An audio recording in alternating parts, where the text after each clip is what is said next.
Pour mettre en fonction l'autoprotection sur un CCRM, il est nécessaire au préalable de contrôler la bonne fermeture de la vanne d'alimentation afin de permettre à l'électrovanne de tonne de bien s'ouvrir. Appuyez pleinement sur l'embrayage, restez appuyé sur l'interrupteur de la PMT jusqu'à l'apparition du voyant et relâchez l'embrayage progressivement.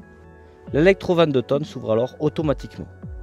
Augmentez le régime moteur à 1000 tours et percutez l'interrupteur jaune à l'intérieur de la cabine. L'électrovanne située sur l'autopompe s'ouvre automatiquement pour alimenter l'autoprotection via la pompe du véhicule. Et l'autonomie de l'autoprotection variera en fonction de ce qui vous reste d'eau à l'intérieur de la citerne et du régime moteur, donc de la pression au niveau de la pompe qui est appliquée.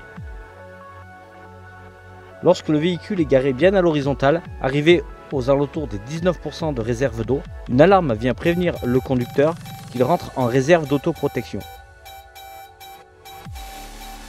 Allez sur la page 3 du menu pour trouver l'interrupteur forçage aspi cuve.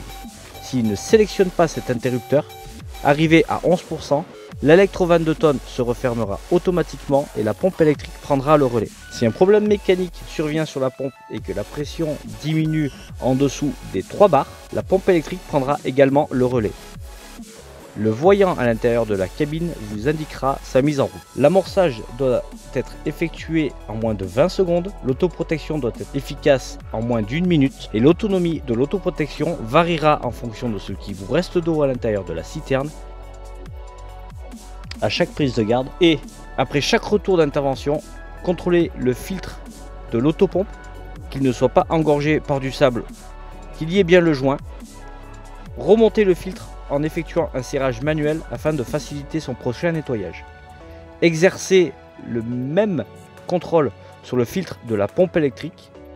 Rincez-le si nécessaire afin d'enlever le maximum de sable et remontez-le grâce à un serrage manuel.